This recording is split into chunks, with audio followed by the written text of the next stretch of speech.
Точно така како што рековте во првиот дел, истрагата е на крај и обвинителката Русковска работи на донесување на јавна обвинителска одлука, колку што сум информиран во текот на најверојатно на утрешниот ден ќе следи обвинение за тој дел. Уште еднаш да нагласам дека со тоа ние не го сметаме предметот како вие го нарекувате рекет целосно исцрпен. Обвинителството работи на утврдување на факти и околности и за другите 2-3 действија, водеше предистрага и во текот на денешниот ден ќе отвориме истрага уште против 4 лица. Во кој дел од истрагата ќе го Во делот за действијата кои што беа посочени и од вас новинарите, во делот на исплатата на средствата од 720.000 евра од битолската фирма и во делот на парите исплатени од струшката фирма.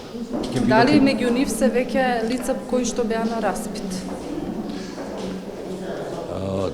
Дел лица беа на распит, дел не се на распит, ќе бидат на распит овие дена.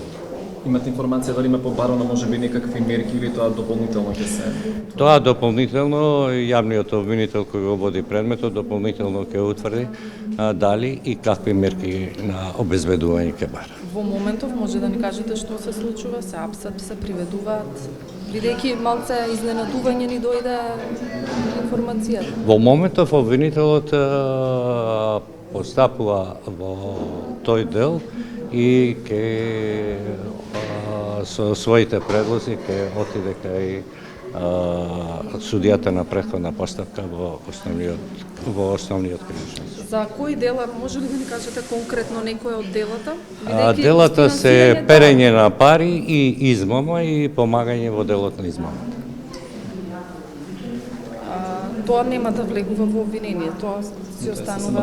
Да, меѓутоа што е со делот за спогодба? Дали имате некаква најава дека некој од осомничените тројца би досега побарал или?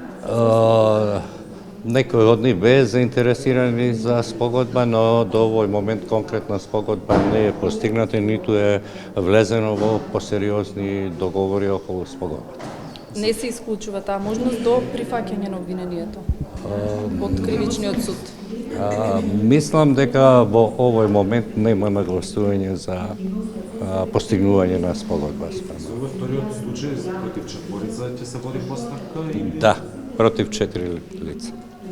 Како ќе се вика поткодно име, бидејќи ние таа си ја крстивме рекет, ова меѓународен сојуз би се викал?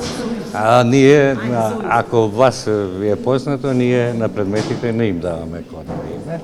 И случајот рекет, мислам дека името го дадовте вие средствата за информирање.